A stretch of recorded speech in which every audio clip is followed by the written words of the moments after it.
So hello friends, right now I'm not doing travel vlog or any other stuff. Right now I'm showing you the step-by-step guide of making an entry or express entry portal. So I am not an immigration lawyer.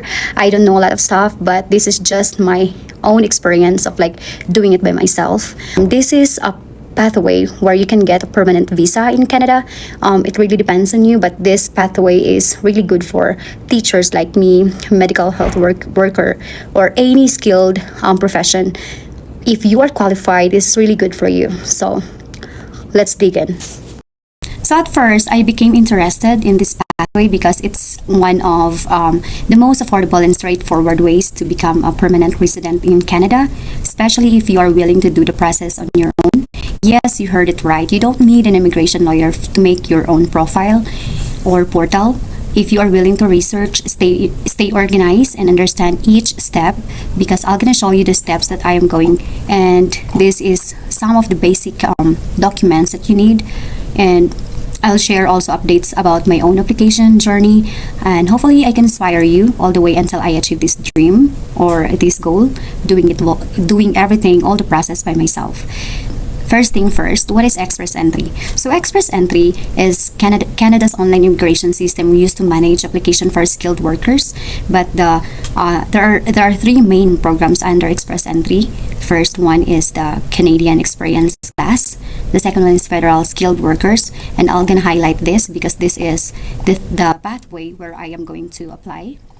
Why? Because this pathway is good for skilled workers that based on their education, work experience, language skills, like especially if you are medical workers. If you are eligible to apply, you can do that. And then the other one is Federal Skilled Trades Program. So I'm not gonna explain this because what we are going to do is the Federal Skilled Workers. So right now, that is my target as well. Since I am a teacher, and if you are a teacher as well, you can apply under this category. And the next one is, since the basic requirements, you cannot make a profile or portal if you don't have IELTS. As of now, you have to prepare first your IELTS, and if you're going to take IELTS, make sure it's general training, not the academics, because academics is for, as far as I know, academics is for student visa. And then passport, of course, it should be 1 year. It should be 3 years, I think. It's not the expired one. And the next one is the WES. That is one of their basic requirements, the Education Assessment TCA. Since our TOR from our country is not accepted, we have to evaluate first. They have to evaluate first, and that is from WES. And you can do different evaluation center, but I prefer WES. The next one is, those are the basic requirements, but you have to prepare also your diploma and valid ID. If you have your license, make sure it's not expired. And here are timelines. I'm showing you those things, but I'm gonna go first. I put in here, create Express Entry profile. So I'll copy that. Okay, that's this already. So okay, so since if you don't have account yet, we're gonna go into you don't have an account. And then since I know my target pathway, so that's why I click Express Entry. And if you already have all those basic requirements, we can now secure our IRCC account to make our Express Entry portal. So here, since we don't have account yet, I'm going to click the register an account, and then click this one. Let's make our GCKey username and password, because we cannot make an express portal if we are not going to do that. And we are going to click this IRCC secure account. And the next step is, since we don't have account yet, we don't have GCKey username and password, then we click the register for an account. And then what happened next? We click this one. And then if you have your account already, you can just simply log in, put your username and password. Since we don't have yet those things, we have to click the sign up and then accept. I accept those are the terms and condition. And then I'll make a username. This is not my own account. I already have an account, but I'm just making another account for your sake to see it.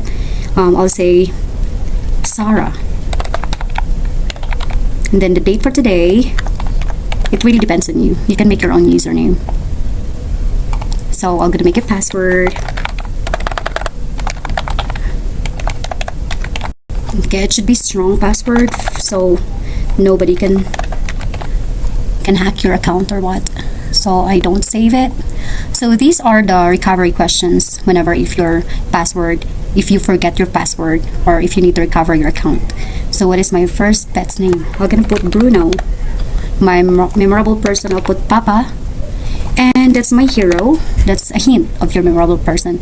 And the date for today, I'll just gonna put the date for today. This date is not really memorable to me, but I'm gonna put that one. And then just I put birthday. I'll put birthday on that, and then continue. And then I have to put an email. So I'll use this. This is a dummy email. I'm not using this one.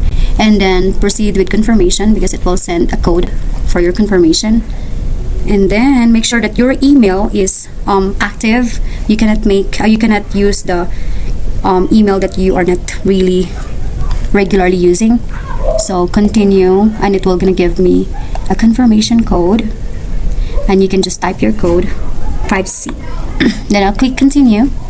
Email recovery complete. So everything, if you want to recover your GCKey account, then you can just go to your email and then continue. Welcome, Sarah, blah blah blah, and then continue again. This is because we really need to do this, choose a method of two-factor authentication. So I prefer email. You can also set up your desktop or mobile phone, I think, but I'll do email.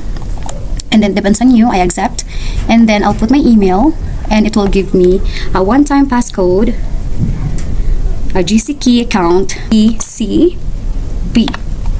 Okay, it is a code that you cannot share this, and this one is really, really important. You have to copy this.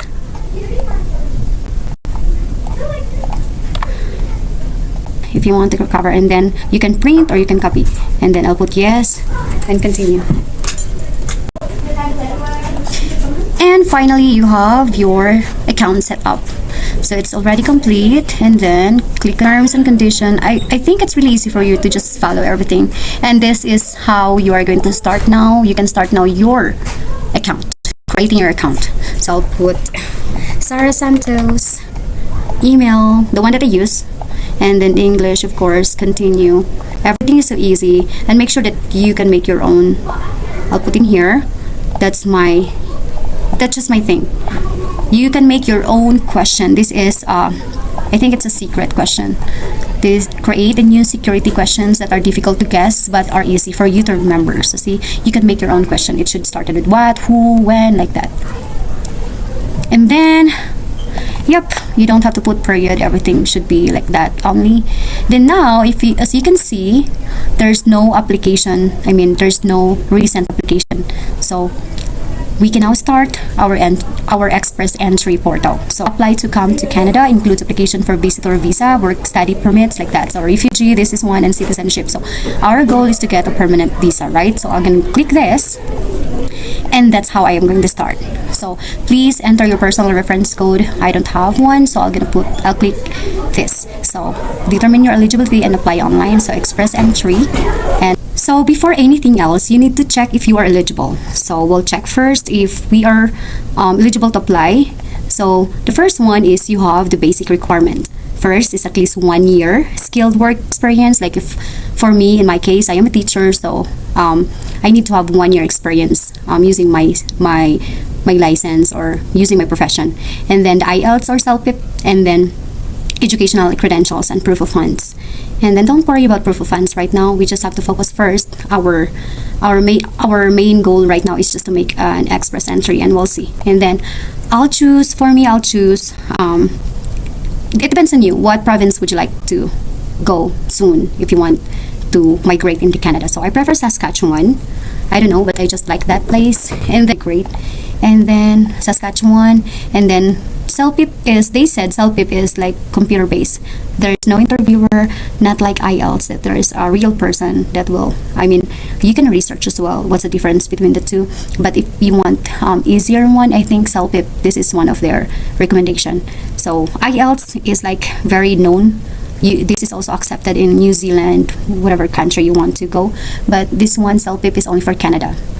So let's say I get to IELTS. So that's why I'm telling you earlier, remember, if you could remember, that you have to make sure that you have your IELTS before making this account, because you cannot just put IELTS in there and then you cannot just like make your own date, whatever, because I think you should be honest in this part, because you cannot just put any year, any month you'd like to.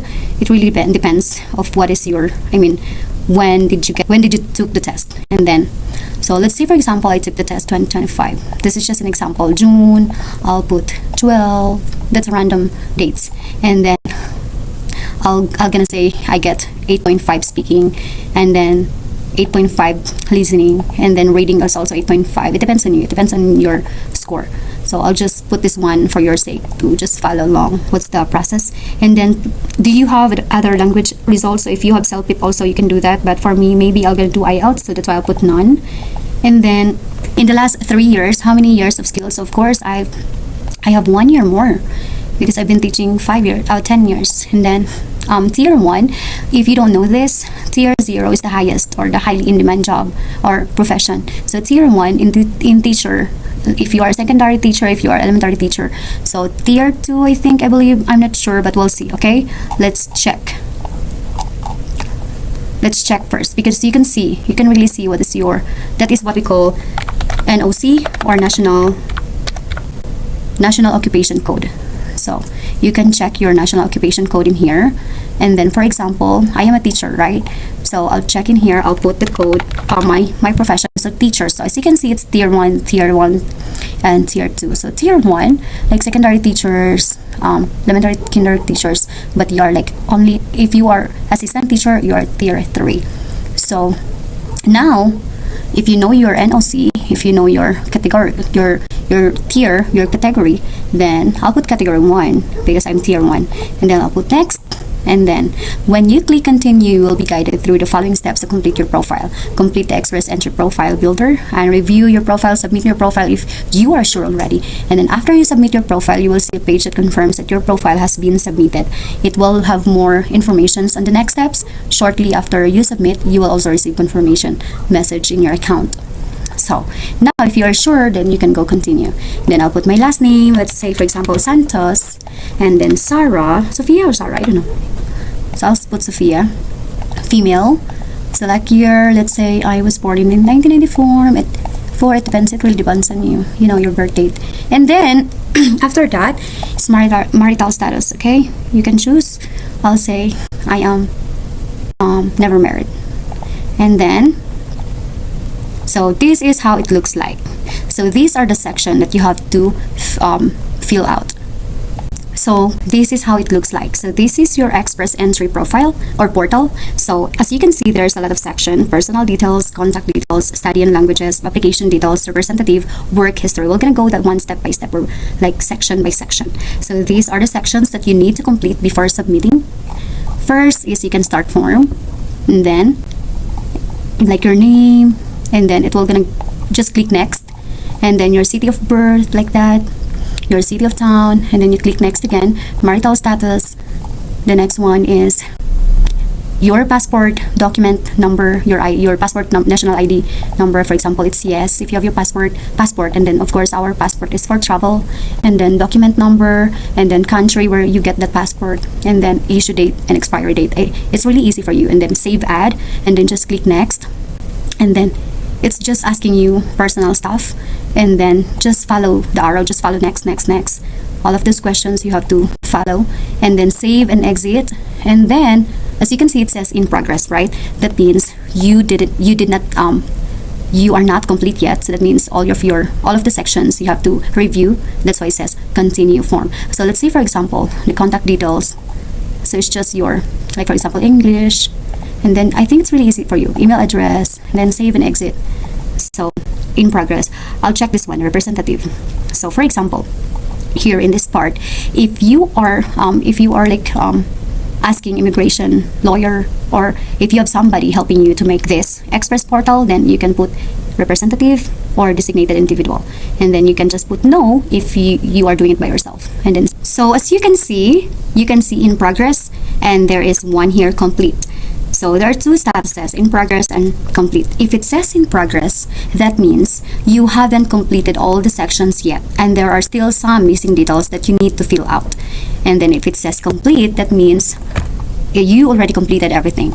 But if you want to like edit, you can still edit that one. And then start form, everything, you have to put all your details honestly. Why? Because some of the feedback of some of the applicants is telling me that they were like rejected because they are not being honest of putting everything in here. So if you are putting your work history, make sure that you have a proof, you have a certificate of employment for that. And then yeah, I think that's the only thing that you have to be careful, you have to be honest. That's the only thing I think. And then after that one, it says in here save and exit. And once you completed all the required sections, you can submit your profile and simply wait for your ITA. So the question is, what is ITA? So ITA is the invitation to apply. So here, as you can see, here, invitation to apply from express entry system. So it really depends on them. We cannot just give you a timeline. I cannot give you like 2 months, 3 months. You just wait for that. After that one, the step 7 is your PR application. It is very important step. So you need your passport, birth certificate, marriage if you are married, and then employer's reference letter, COE, pay slips, contracts, tax documents. Those are needed for work experience. And then for education, you can just prepare your diploma, WES report and transcript, and IELTS result for language, and then proof of funds and bank certificates. So for my next video, I am going to discuss about the proof of funds, and then it should be 6 months bank statements and security like police clearance, or in the Philippines we can get the NBI, and then medical exam. And you have to wait for this because they're going to give you email. They are going to send email about you are good to go to get NBI or police clearance and medical. Then after that, you only have 60 days to submit everything. So once you receive your ITA or invitation to apply, you have to make sure that you can submit all the requirements, all the requirements needed only for 60 days. Submit everything. And then after that one, if you submitted those things, you have to wait for like email or like update that asks you to get your biometrics plus processing, and that's included your fingerprints and photo, and that's the time processing is 6 months. So it depends, it really depends. And then approval for PR, you will receive that one, and that's what we call confirmation of PR. And then ready for you to go to Canada, move to Canada. And that's it. If you need help, I cannot help you all throughout. I can just maybe suggest or can give you some advices, but I'm not that expert. I'm just showing you what I did. So thank you.